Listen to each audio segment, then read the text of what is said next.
All right, hello everybody. Welcome back to LiveStream under the Moonshine. It's been a while, guys. All right, hopefully I got the volume set up. Remember, guys, I had a computer wipe. I had to wipe my computer since the last time I played this back in early June when I played Part 8. Now we're going to get into Part 9, LiveStream under the Moonshine number 301. We're picking up where we last left off, and I don't remember every detail of the last hour and a half long episode. I think it was like an hour and 45 minutes. Special edition number 300 for LiveStream under the Moonshine. And in that episode, I know that we remember that, I think her name was Hannah, I'm not sure, the lady who bought the mansion, and her husband, who was a big-time jerk, Luke. I remember that. And she kind of got close or was making hits on Zach, who is a good friend of Isabella, who was a real estate agent. And Zach is a black dude, really nice gentleman. And Zach and his best friend, Ash, got into a huge fight at a diner. And he was basically, he kind of realized that Zach was calling Hannah by her first name rather than like by the last name. So he kind of put two and two together and realized, hey, they were probably getting closer than a professional level. And warned him that, hey, this Luke guy is dangerous. You know, he is the kind of guy you don't want to be messing around with his wife, or you could wind up, you know, burned to a crisp while, you know, burned alive in your sleep and stuff like that. And Zach had kind of mentioned some of the haunting evidence he had seen from the mansion. I think he saw a picture or something. I think he took a picture and he was trying to develop it of one of the zombie creatures from the mansion or something. And he mentioned that to his friend Ash, and Ash then thought he was crazy. He's like, hey, you know, Isabella had mentioned the same kind of thing, and she had been disregarded as losing it. And now Zach mentions it to Ash, and Ash said, you know, he basically, at the end of the argument in the cafe, he gave him a card for a psychiatrist and said he needed to get help. So, as we ended that episode, I do remember Zach was falling asleep again, and we had been given some hints about him having some really rough nightmares about his parents and his childhood and losing his father and maybe his mother.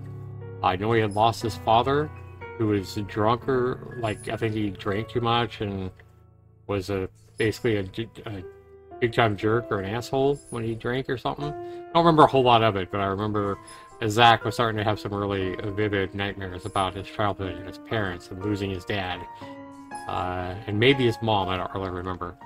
So we're going to get back into this, guys. It's been really good. I know Addie's really been enjoying the letter, and we're going to get back into it.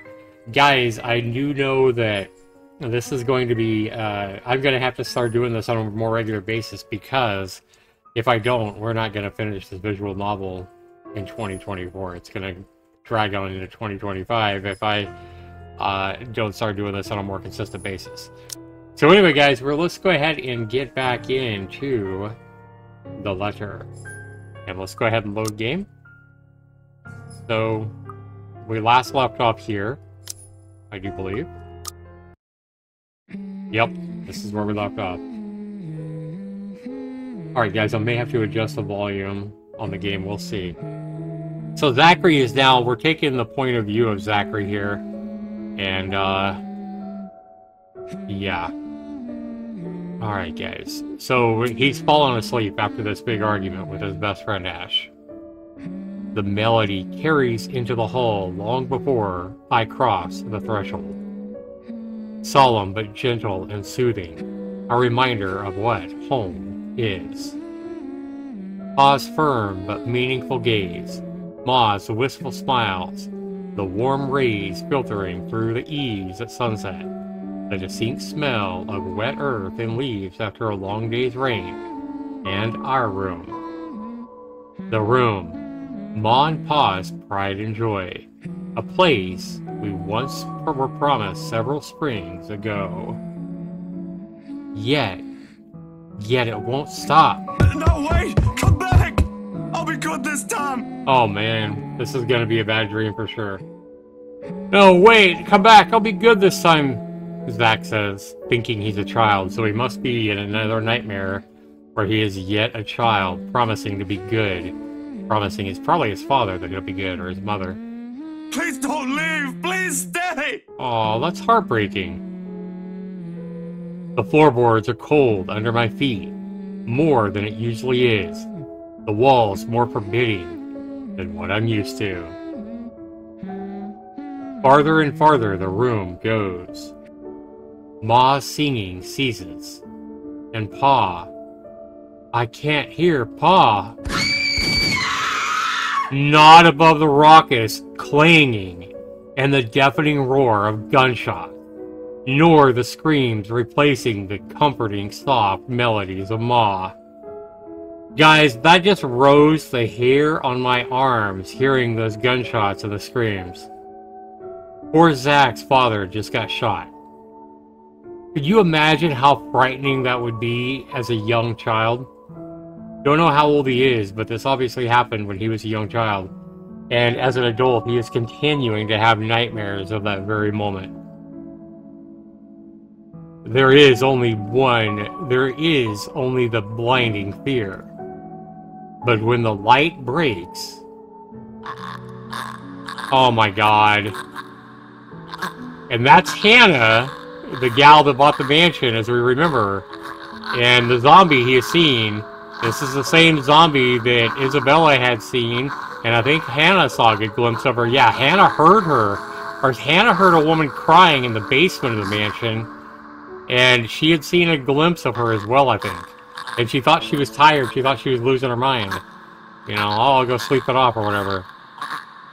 Her skin already taken a sickly pale color, rotten in most parts, blood dripping from every open gash and lesion on her body.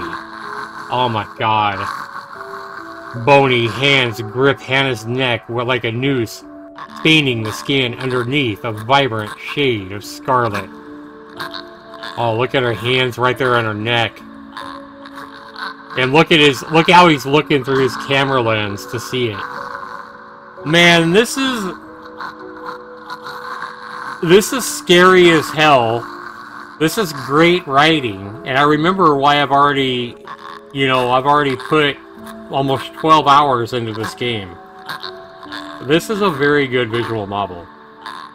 Like, I feel like right now, this visual novel, guys, is already better than, like, I know how popular Doki Doki Literature Club is, and how many millions of people have played that game.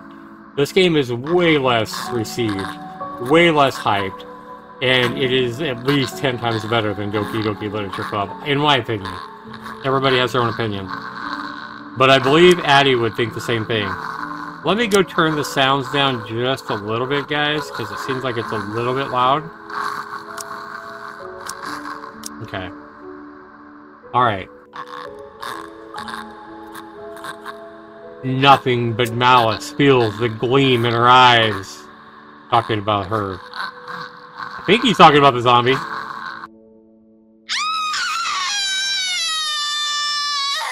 Oh my god, a scream ripples through the air.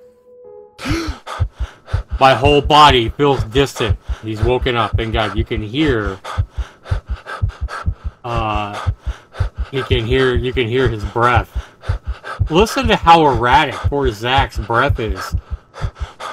If you've ever woke up from a nightmare... I woke up from nightmares and I don't ever remember breathing quite like that. So yeah, this must be quite a one nightmare. Every limb heavy with lead, all unable to move at will. So his whole body feels like just lead, like bricks basically. Not even so I can wipe the beads of sweat forming on my temple. So Zachary wakes up breathing this hard, almost at the point of a heart attack it seems, just coated in sweat. And he tries, imagine laying in bed trying to wipe the sweat from your head, but you can't even move your arm because your body feels that stiff after a nightmare like this. I can't even imagine that. The rasping of my breath easily fills the room in the wee hours, while I force it back into a steady rhythm. There is a tightness in my chest I can't shake off, my heart pounding against it, as if it's about to burst out. Something cold settled in my legs. Not the usual chill that comes and goes with a passing breeze from the window, but one strong enough to sting, shackle, and leave a frigid sensation creeping up my skin. Creeping up my skin. With every struggle I make, the pressure winds firmly around my legs. So every struggle he makes, the pressure of just a sheet winds firmly around his legs. Tighter.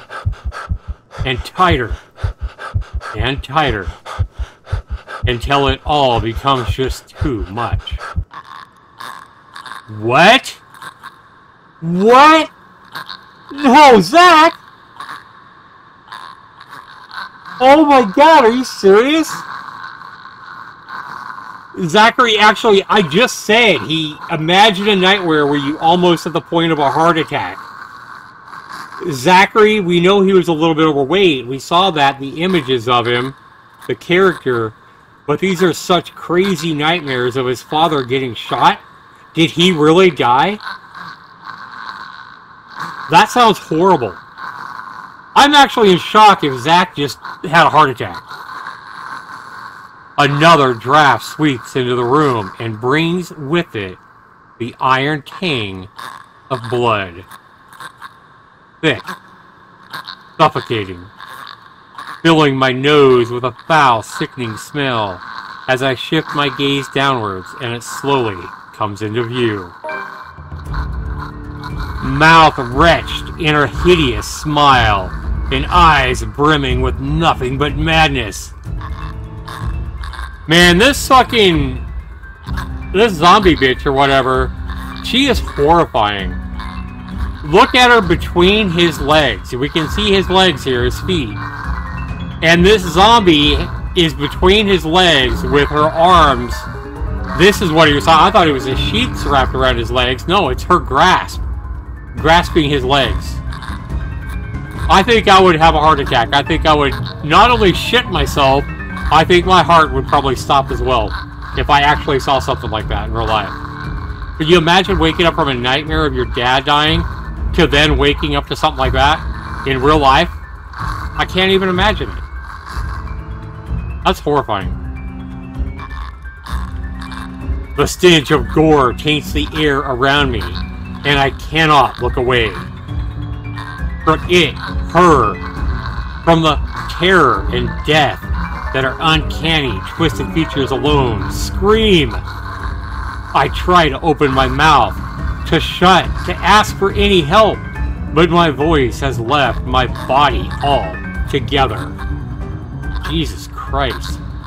All I have is the painful realization that no kind of plea will ever save me from her. And then suddenly, the bed dips. Oh my god! Well, he didn't die. I thought for a moment when it said my heart stopped, I thought he actually died. The brutal plunge back into myself jerks me awake. There is no ear-splitting scream, no wild thrashing of limbs. Is it actually noon? Or is it morning time? Because that looks like the sunlight coming in, so I'm thinking it's morning time and this clock is just drawn wrong. That's scary, though. That's horrifying. That's probably the most horrifying scene we've seen of that particular zombie. Or whatever she is. Just a painful, constricting awareness that something has wound itself tightly around my neck. I waste no second pulling it, a blanket, away, but allow myself a few moments to steady my breathing before getting off the bed. Inhale, hold, exhale. 1 step, 2 steps, 3. But the dreams have only gotten worse. Ever since 2 days ago, no longer are they the small, cursory flashes that I'm used to, but vivid ones that linger. I can still feel the blood in my hands, the putrid smell of rotting flesh, the sickening crunch of bones breaking with every movement, and her cold, chilling eyes as they bore into me. I draw in one long, ragged breath, and before I know it, I'm walking out the door. Even in the waking world, it still reeks Damn. Poor Zach, man. I actually thought he died in his sleep, though. I really did. It said my heart stopped, so I thought he might have died. Well, at least we didn't lose Zach. That would have been crazy. A bench on the park is far from the most private place for thoughts in Luxembourg, considering its location at the heart of a bustling city. Well, we definitely started Livestream Under the Moonshine number 301 off with a bang. That's for damn sure. But in the early hours of the morning, it provides enough space and quiet for any poor problematic soul who happens to wander here. The city is just waking up, a little later than usual. But knowing what day it is, one can't fault it for being a little tardy just this once.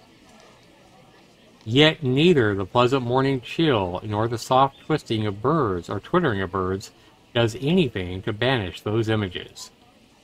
Every single one has rooted itself into my head, its claws digging deep in what is no longer a safe place to hide in. London Bridge is falling down, Wow. falling down. London Bridge is falling down, my fair lady.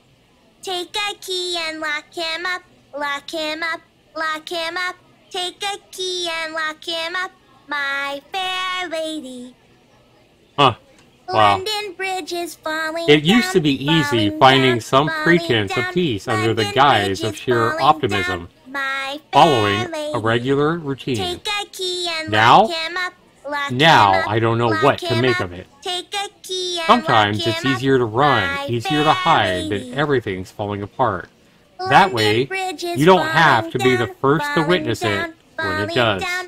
London Bridge is It falling worked when down, things my went fair bad with the lady. movie, after all. Take a key and lock It him also up, worked when lock Ma and him Pa up, were lock taken him from us, up. so he did Take lose a his Ma key and his and Pa. lock him up, my fair lady. That's kind of annoying. I'm trying to read here. London Bridge is Maybe it falling really down, is better falling if I down. just... Hey, mister. Oh, there's the girl. Finally, about time she shut up. Alright, I loved your little tune, but it was annoying there for a minute. And let's be honest, guys, little kids can be freaking annoying, can they not? Especially when they're strangers and they're not your kids. When they're your kids, I mean, yeah, you can acknowledge that they're annoying as hell, but somehow it's a lot more tolerated when they're your kids being annoying than some random little kid being annoying. But aw, isn't she cute? Look at her blue hair, look at those big blue eyes. And she's like, hey, mister. The teeny voice gives me a pause. When I look up, a little girl, maybe about 6 or 7, is peering at me. Love the music here.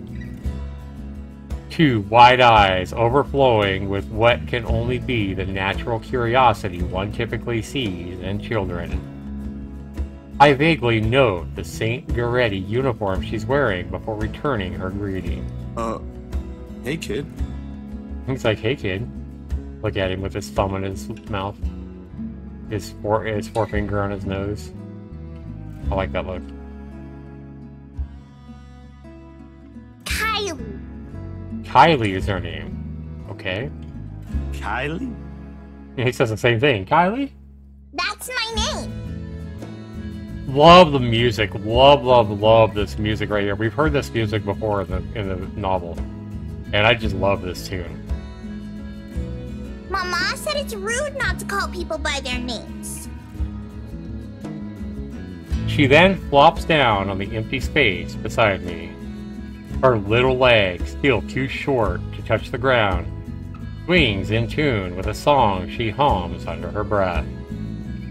I don't mind kids. Nana would often invite the ones in our neighborhood to give them treats. Of course, by then, Sis and I were both too old to play with them, but you get used to the commotion eventually. It's not completely as unpleasant as most people would imply. Kylie seems to be a well-behaved kid, anyway. Oh, sorry. Nice to meet you, Kylie. Is Mama here? He asks, where's Mama? Basically, he's asking, where's your mama? No, but my big brother's with me. He's taking pictures with his camera over there. She points to the far end of the park, the one closest to the street, where a kid is taking shots of something above him. It doesn't look to be birds because all there is on that side of the park are buildings. I don't see what's so interesting with the tip of a building, though. I'd take pictures of dogs if I were him. Do you have a camera too, mister? She said dogs are cuter. I accidentally clicked. You have a camera too, mister? She saw my camera. Or Zach's camera. Yeah, I'm actually a photographer. Mama said I'm too young to get a camera. Aw. I'm sure your mama will eventually give you one. But won't you be late for school like this? Big brother will get us there on time. Rowan promised Papa. Rowan must be his big brother's name. We aren't going to be late. It's sports day. So it's not good if you keep looking like that today. Ah, she noticed that he looks like he's, you know, discombobulated after that nightmare. Kids notice that kind of stuff. And they are not afraid to be blunt about it either. Kids are the only ones brave enough to come up to a teenager or something like that and be like, you got a pimple on your nose, where everybody else is just shush, you know, should not be rude. Kids are right up front and they are blunt as hell, all too honest and all too lacking the, what do you call it, the experience we get through life of not being rude and abrupt to somebody. You know, something like that. You know, like, for example, an adult, if they saw I don't know, if an adult saw that somebody had one of those farts where they end up, you know, having the messy fart that, you know, is more than a fart. And maybe they have a little poop stain on their back or whatever. I've seen several people like that in the stores and stuff like that with a little brown stain on their ass or whatever. You know, adults aren't going to say something like, hey, sir, you gotta, you know, especially a stranger, you got a brown stain on the back of your pants there, bud. Even though it might help them out to know that, right? Adults aren't going to do that. A little kid will be like, yo, it looks like you got a poop stain on your back. Kids are the only ones who will do that shit. Yeah, it's funny. Or you got a pimple on your face, or, you know, whatever. Or, you know, maybe a mother is, you know, holding her infant baby in the line at Walmart or whatever, and maybe the mother's crying and, you know, she's sad because her husband cheated on her or left her or whatever. And she's crying there while in line to just buy the baby formula or whatever. Nobody's going to go up there and be like, yo, what's wrong, girl? You know, adults aren't going to do that. But a kid will come up right up, what's wrong?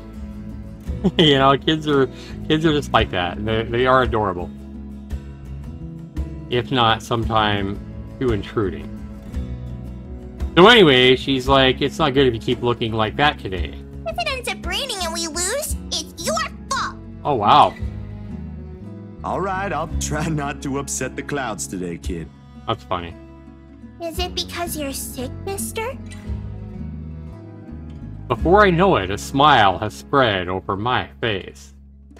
They say kids ask the toughest questions sometimes, and they sure do. But how sincere Kylie looks. And that's just what I was talking about.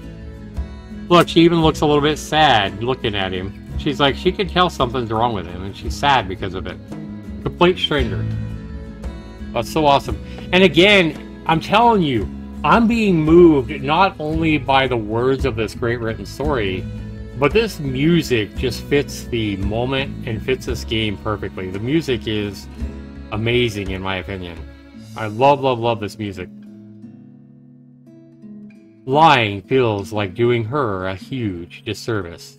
No, not sick. Just having a very, very bad day. Oh, wow.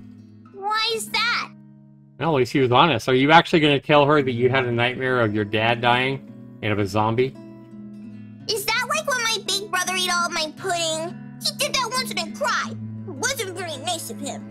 My brother ate all my pudding and I cried. That's so funny. Yeah, I think life gets a little bit rougher as you get older there, Kylie. Just saying.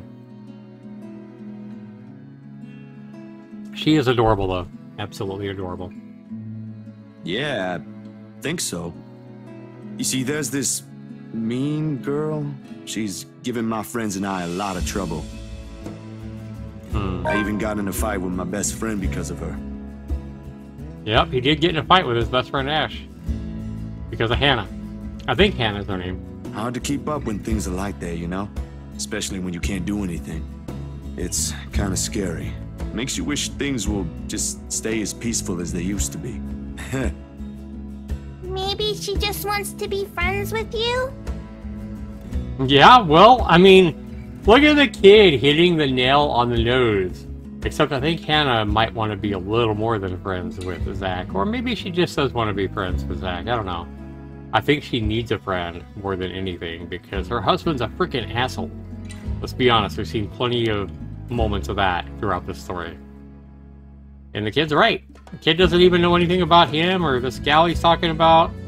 But she says maybe she just wants to be friends with you. Maybe she needs a friend. Because her life is a mess with this complete dick of a husband she has. I highly doubt that. She already hurt one of my friends. Oh, wow. What if she's just sad? Or maybe she just wants help. Well, the kid's right on again, I would have to say. Isn't this not irony? I don't know what the word I'm looking for here is, but isn't this remarkable and true to life? I think that's the word I'm looking for. Isn't this so true to life? Isn't it always a kid that comes up and is brave enough to say, what's up? Even to a complete stranger that they don't even know. You know, what if she's just sad? What if she just, wants some help? You know, and she's probably hitting the nail right on the head, you know? I think Hannah does need a friend. She does need somebody to talk to, you know? Somebody to confide in or whatever. And the bad thing is when you're an adult and you start, it's always dangerous. They always say anytime a married woman, which Hannah in this visual novel is, anytime a woman starts confiding personal things about her married life, or even a woman in a relationship, and they start confiding personal things about the relationship that they have that's wrong with another man, that is big time danger. That means she is 1 inch away from going too far and, you know, crossing that road that could make whoever it is that there's their partner 1 inch away from crossing that road where, you know, they say it takes years to build trust, and trust can be shattered and broken in just a mere moment. And anytime a woman gets close enough to some guy or a friend where she's confiding everything that's in their relationship or their marriage or whatever, it's pretty much over, you know? Their relationship or marriage, whatever. Yeah, that's the thing, you know? To a kid, it's just a friend. But when you get to be an adult and you're in that situation, same thing with a guy, you know, a guy confiding with his friend or whatever, everything about his wife, for example, you know, or his marriage, everything wrong with his marriage or whatever. He starts confiding with a woman at work, for example, all the details about everything wrong with his marriage. Yeah, that marriage is in serious trouble. So it definitely works both ways there. But I just love this art. I love everything about this visual novel so far. I just think it's very well written. So a little old Kylie here comes up and says, well, what if Hannah's just sad? Maybe she just wants help. That's what happened with Melody. I let her borrow my crayon when she left hers. I let her borrow my crayon when she left hers. Now we're playmates. Now we're best friends, basically. It's not really the same thing, Kylie. Yeah, exactly. What she did, they're pretty bad things. I still think there's another reason. Did you try talking to her? That's what Mama said I should do. I don't think that'll work either. Damn. You haven't even tried yet. You sound like Rowan. That's just too cute. You're just scared, mister. Yeah, I mean, again, a kid coming up, a random kid just nailing on the head. He is scared. He's scared to talk to her. That strikes a chord. I just said it. It nailed right on the head. Maybe it's the blunt honesty in her tone, or simply the truth in her words itself. I don't know why, but I can't help it. And I laugh. I almost thought he was going to cry there for a minute. He laughs. Look, she looks mad now. Loud enough to disturb an elderly couple taking a leisurely walk nearby. Why are you laughing? That's nothing. You're a really smart kid, you know that? And that's what I've been doing, ain't it? Go full speed ahead and then backtrack when the going gets tough. Stay in the safe zone because that's all I know. Once, Dr. Navarro said I should be the first one willing to deal with my problems before anyone else does. I didn't show up on our next appointment after that. But he's right. And though I hate to admit it, knowing what I've seen, but the kid makes a very good point too. I've been so caught up in thinking there might not be a way out.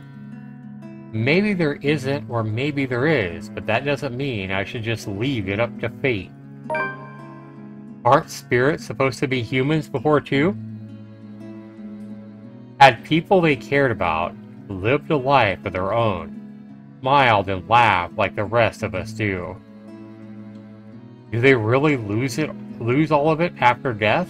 You better get to school, though, or you'll miss sports day. You should have won yourself some awards, alright? Alright! Can I show it to you when I do? That can cheer people up, right? In the distance, her brother calls for her, and I took that as a sign to leave. I got things to do, things to face. The first few steps, they say. Nah, I'm good now, I think. Thanks to you. Besides, Mister needs to go. But you should show it to Mama and Papa. I'm sure they'll be proud of you, Kylie. That's I awesome. will! Thanks, mister! Bye! Too cute. I give her a little pat on the head before heading on my way. A small gesture of thanks from a stranger she didn't know she might have helped. She may not understand it now, even though at such a young age, she already has this understanding of things. But maybe when she's older. When the world no longer seems to be too big for her. But aren't you going to help me, mister? With what? Confused, I glance back. Oh god. What the hell, man?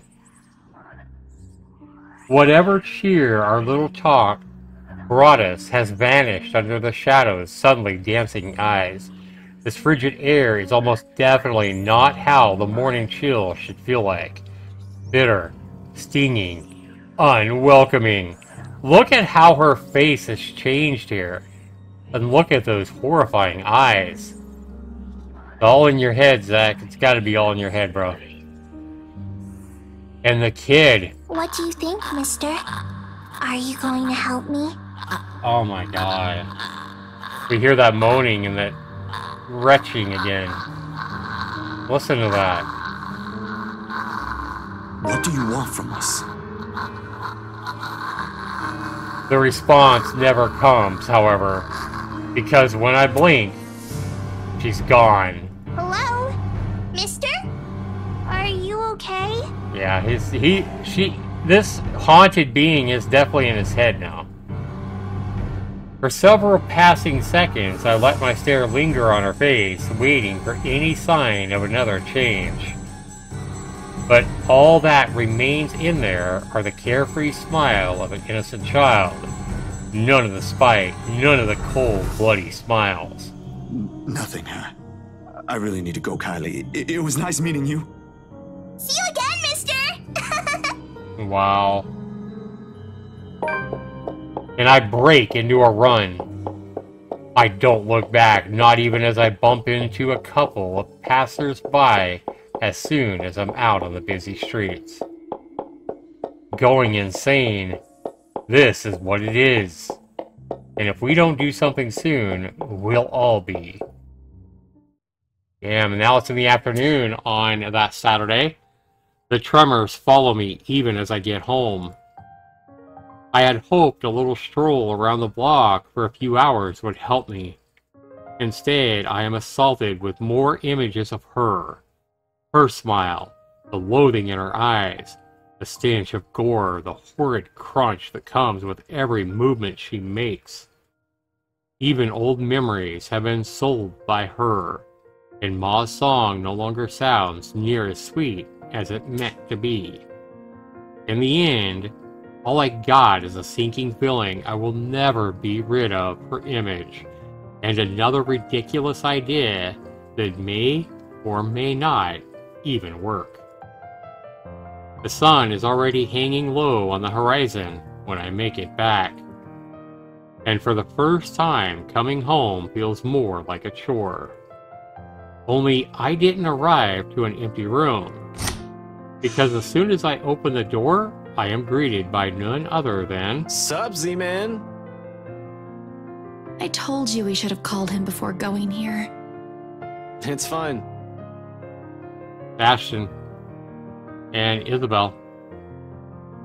It is Ashton I see first, sitting comfortably on my couch, munching on a bag of chips with both feet propped atop the coffee table. Whatever proverbial stone has made a home at the pit of my stomach automatically flies right out the window at the sight of him. Oops, what the hell? Okay. But before any exasperation can set inside me, my attention is taken by another occupant in the room. Isabella perches on the only other chair in the room, attempting to make herself smaller, it seems, from how closely she's hugging her arms against herself. Nevertheless, she gives me a small smile when she notices my stare. Yet somehow there ain't any warmth in it like it's supposed to have. Hey, Zach. Sorry we just barged in here. Ash was... Concerned? Relax. Z-Man gave me a copy of the key himself. Only after you broke the 13th one? I can't keep replacing them every time you think it'd be a good idea to break into my apartment. Damn. He breaks in that often? Holy crap. And stop calling me Z-Man. Quit calling me Z-Man, call me Zach. I didn't break anything this time. Ash, just because I gave you a key doesn't mean you can just stroll in here whenever you want to. There's still that ferocity from their fight, their argument. Yeah, he's still angry. And, hey, is that my... Ash smirks at me because, of course, he has the gall to smirk, knowing exactly what he did. He pops in what's very likely the last piece of chip in his mouth, and folds the wrapper neatly on the table before throwing it on the nearby trash. From her chair, Isabella shoots me an apologetic smile as soon as the foil hits the waistband with a dull thunk.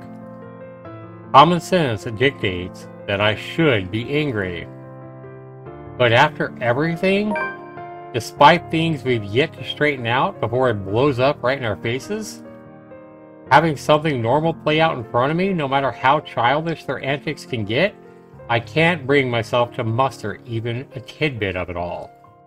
Behind me, the television starts blaring the music for the end credits of some movie.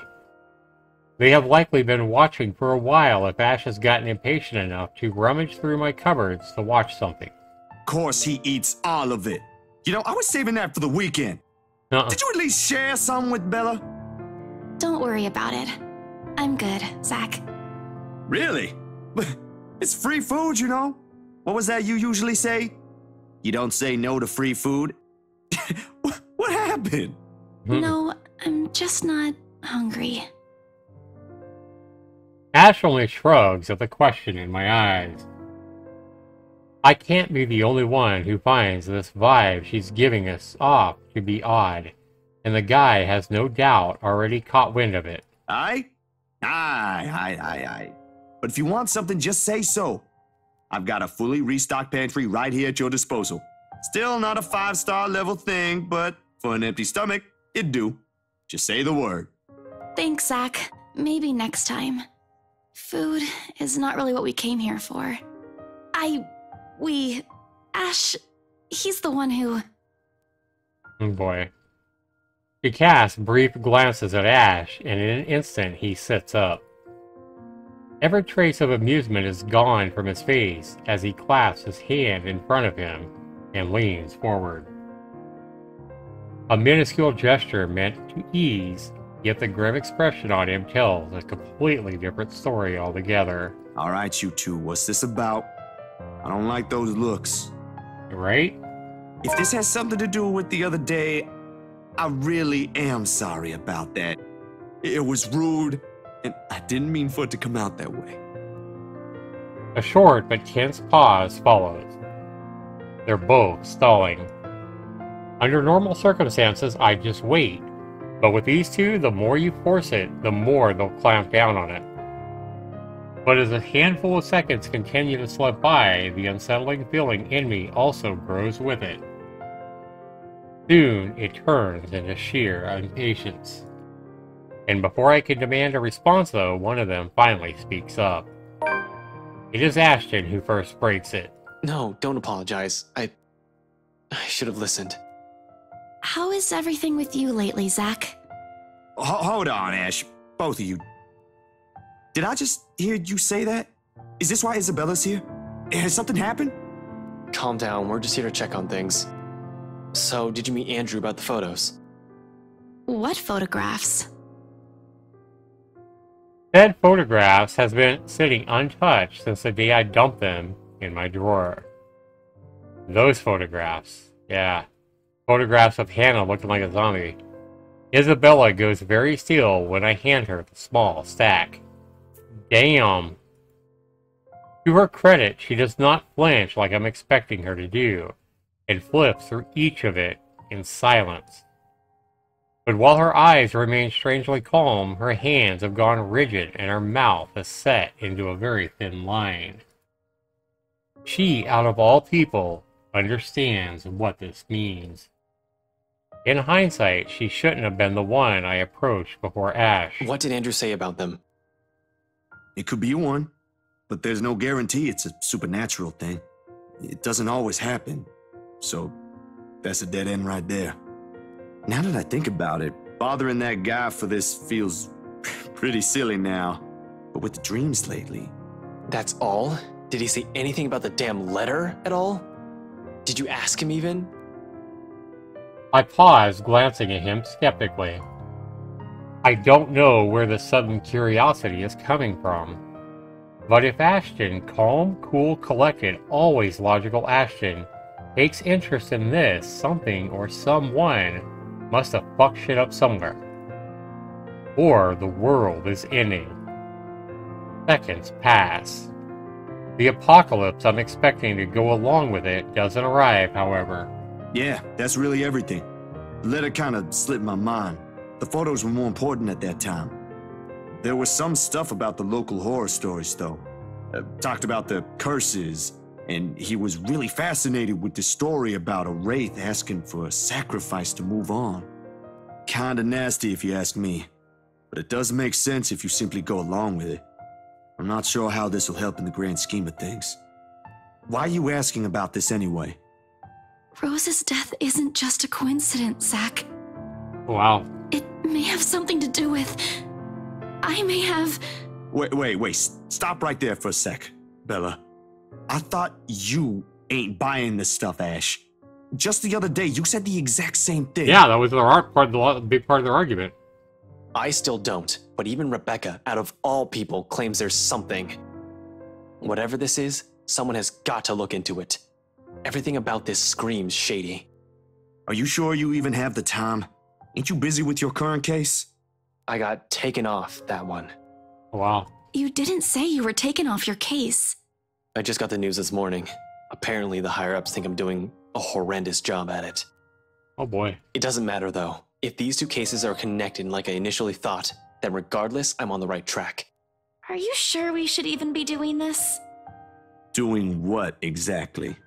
Yeah, Zach's like, what are we doing here? What do you guys got planned? There's someplace we'll visit after this. Too vague for comfort, Ash. Right? And please don't tell me you're bringing her with you. His affirmation comes in the form of a stare, but that alone says all I need to know.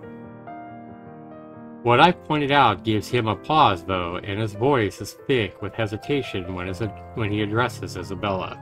You know what? Zach's right, Isabella. You don't have to come with me. It's not myself I'm worried about. It's you. I'll just do this myself, if it'll get you into more trouble with your superiors. At least I can make up an excuse why I need to be there. Don't be ridiculous. You're not walking in there without me. Besides, I think it's a little too late to back out now. Have you two seen the news this morning? I haven't, actually. Oh boy. Mama called, and I was busy. The change in the air around her, while small, cannot have gone unnoticed. And it takes, with every willpower, not to ask. So if we remember, she's trying to sell these houses. She's a real estate agent. And she's trying to help out her father, who's overseas, in Italy or somewhere. I don't remember where. No, I think this whole story takes place in like the UK or somewhere over there in England. And I don't remember where her father's at, but he's across the pond. So maybe he's over here in the US. I don't know. So anyway, she is trying to help raise money for her father, whose health is failing, and paying medical bills and stuff like that. So she just had a talk with her ma, and now Zach with that is going, okay, something's going on here. So it looks like he's going to ask her what's up. Probably the one thing reigning in my curiosity is the fact that Ash himself hasn't brought it up either. No problem. It should be in the afternoon news as well. So what's the big news as well? All kinds of things I'm wondering about now. What's going on with Isabella and her family, or her mom and her pa? What's going on with Ash talking about, hey, something's on the news now. Something big's on the news. Like, just spill it out, guys. Okay, so he turned on the news.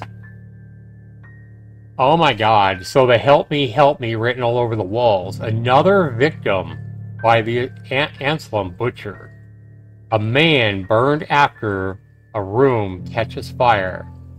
He grabs the remote and cycles through the numerous channels until he gets to a news report about yet another guy who has been found dead in the early hours of the morning today.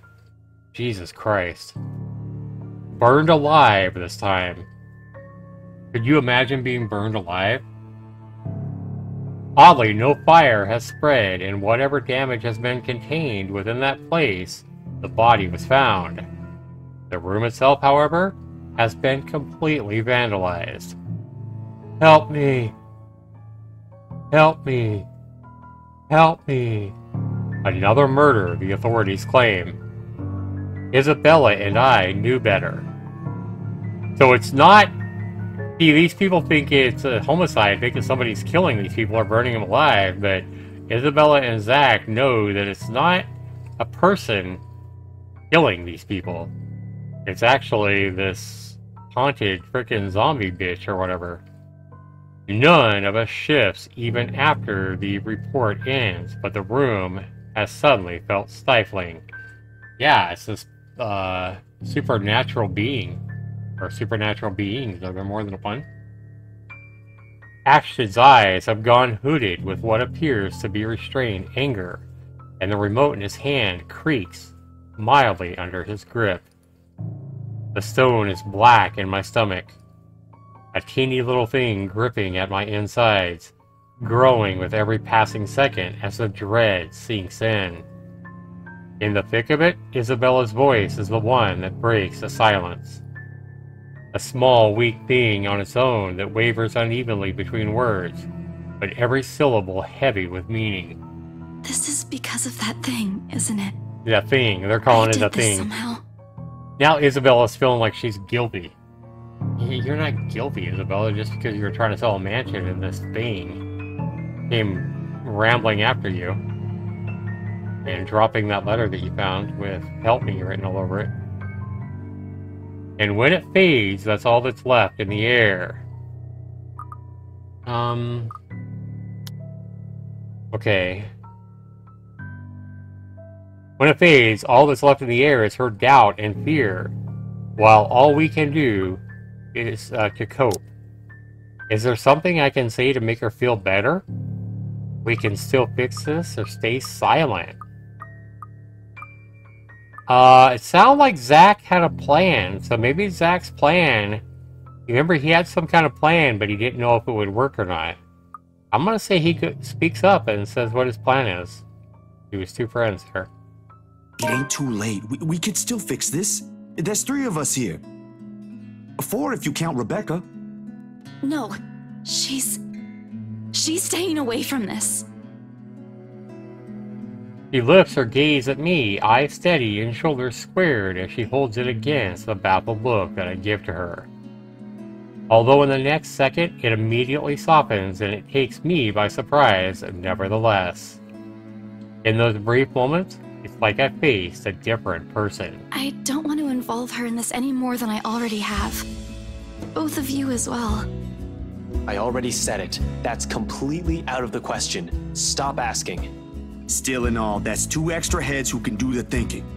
Between us 3, I'm sure we'll figure something out pretty soon. Don't make this whole thing sound like it's a piece of cake to deal with. It ain't. But better than sitting around, yeah? Plan is still a plan. You're going to shoot yourself in the foot one day with that kind of thinking. We don't even know who's doing this. The last 2 murders might just be similar incidents done by 2 different suspects. There's Ash being completely logical. Hasn't stopped you from going after them before. Remember that time when you... Okay, stop right there. There will be no retelling of that incident today, Z-Man. Call him Z-Man again. Huh. Or ever. Keep calling me Z-Man and maybe I will. Suddenly, Isabella laughs. Though muffled by her hands, it rings light and easy against the thick tension in the room. Still a far cry from the usual cheer that she carries, but it brings a welcome shift in the otherwise dreary mood. Thanks, you two. I'll tell you about it when he's not around. Give it up, Z-Man. She's not interested. I'm so sure. Who says I'm not? Ash makes a face but chuckles at the jest despite himself. Why am I even friends with you two? And like this, most of our worries ebb away, if only for a few moments. They take their leave mere moments close to sundown. But regardless of the lighter mood, little has been said of their plans, only vague hints of what they're aiming to do after. While it ain't any of my business to know, something about this whole thing still gnaws at me. A teeny passing thought urges me to do something as well. So it's Saturday afternoon. At this hour, the streets are once again busy with people heading home after a hard day's work. Little of the bustle matters to them as they step out of the crowded walkway, however. Ash especially. There's only his goal in his mind, and I'd wager there's nothing I can do to stop him at this point. He's probably decided on it long before they made the decision to even stop by my house. But despite this, Isabella lags behind. A worried crease is back on her forehead as she watches Ash leave to get into his car. Something wrong, Bella?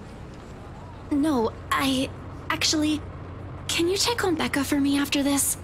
I really didn't get the chance to tell her where I'm headed off to. Tell her I'm okay and No, just that. That's all. You sure I should skip on that part? If she finds out about this, she'll be angry. Yeah? I don't really want to deal with angry Rebecca. It gives me a stomachache just thinking about it. Neither do I, but I'll handle it if she gets mad. Just make sure she's safe and tell her to be careful. You too. Take care of yourself. Almost abruptly, she pauses, the gaze in her eyes hardening as she lapses into another one of those long, distant silences from earlier. This ain't just because of the whole fiasco with the letter anymore. I don't want what happened to Rose to happen to you guys as well. Well, it's understandable that she would be fearful of that. But this one just cuts deeper. Before I can ask about it, Ashton returns, casually swinging his car keys in one hand and gestures at Isabella. Come on, we don't have much time. Shirley's waiting. Who's sure? Oh, right. Don't answer that. I don't want to hear it, you huge dork. Says the person who gave her stuffed toys names. Batcat? Really? It's cute. Yours is just weird. I'll see you later, Zach. She spares me another smile, and as I watch her walk off, only now did it occur to me that none of those she gave today ever did reach her eyes. I make a grab for the back of Ash's parka. He staggers briefly before correcting himself and shooting me a confused stare. Is she alright? What? Who's okay? Isabella. She's been, I don't know, out of it today? Did something happen earlier? The scowl on his face says it all. She's actually been like that this morning. I'll ask, but... Just do me a favor and watch over her. We have no idea what we're dealing with. Yep. I don't know what happened to her since the last time I saw her, but from how she's been doing today, whatever it is, it seems like a pretty big deal. Wait, you didn't annoy her again, did you? Because I swear to God, if you did, you've got another thing coming for you. This goes to show you the level of friendship Zachary has, not only with Ash, but especially the level of friendship and admiration Zach has for Isabella. Because with all that he's going through, with all these photos of the zombies and the nightmares that he's having and everything he's going through, he's almost seems more concerned for what might be wrong with Isabella than even what's going on in his life, in his own journey right now. That's definitely a strong friendship. What? No. Why would I? I'm just asking. I'll take your word for it. But if you can find out what's bothering her, that'd be nice. Honestly, I don't think it's the letter this time. I'll see what I can do. Make sure you keep yourself out of harm's way, alright? Yeah, you too. Don't do it. Reckless, no. Don't do anything But reckless. I can't make you to promise I won't do anything. After seeing that, there's no way in hell I'm going to pretend there ain't a problem when there is. Yeah. This is a really big one, and I'll be damned if I let anything happen to you guys while I sit here. I'm done running when things get tough. Yep, the little girl, I think that little girl in the park basically told him to do something. That's pretty cool. He's about to argue for a moment, but... Look, bro, if things ain't good, I'll be the first one out. But allow me this one thing, alright? Just this one time. If it doesn't work out, you'll be the first one to know. You can laugh then, or berate me all you want. But please don't ask me to step aside like I'm incapable of doing anything to help. Yeah. I've no idea if it is the look on my face or the tone of my voice. Ultimately, though, his mouth presses into a thin line and he nods. Alright, stay safe, Zach.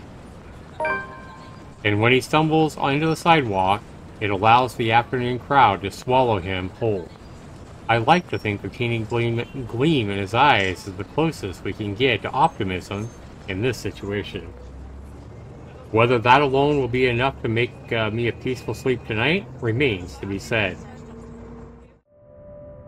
Alright guys, so with that is Saturday, and it looks like Zachary's having a hard time sleeping as the next day approaches. Remember, we're trying to handle one day at a time. I definitely don't want to go much over an hour in these live streams. I did have a special long one, number 300, but I want to try to keep it to about an hour, and that's where we're at right now, guys, just over an hour. So this was a great part 9. I thought it was very entertaining and very well written again. And those haunting images of the zombie being, or the supernatural being, or what Isabella called the thing, are horrifying. Absolutely horrifying. You combine that with great art, you combine that with just super amazing music that fits the mood, and we've got one hell of a visual novel here. So I'm really enjoying it, guys. Let's hope it ends half as good as it looks like it's going to. I just, you know, the one thing I hate with these visual novels is when they have tons of build-up and hours and hours and hours and hours of build-up and build-up, but then they disappoint in the end. Let's hope that all this build-up and all this good writing and everything like that lead to an ending that's worth the wait. We will see, but it's going to be quite a while before we get to the ending of this, because I think we probably have at least another 20 live streams to do before we're even close to the ending. But we shall see, guys, and we'll be back here hopefully within the next few days or the next week or so. with part 10 of the letter. I definitely want to stop these like month or month-long delays between parts. This last one has been over a month, so I know one point we went 3 months between parts. So we definitely need to knock that off, or I need to knock that off. Not you guys. You guys are my viewers. Be sure to comment down below if you guys enjoyed this on my YouTube video. And I want to go and thank you guys for being here. This has been Zach79. This has been part 9 of the letter, and we'll be back soon with Livestream of the Moonshine number 302, part 10. Peace, everybody. Have a good night or day, whatever time it is, wherever you're watching this, and whenever, whatever it is when you're watching this episode. And have a great day or night, like I said. Peace, everybody. Love you all. Take care.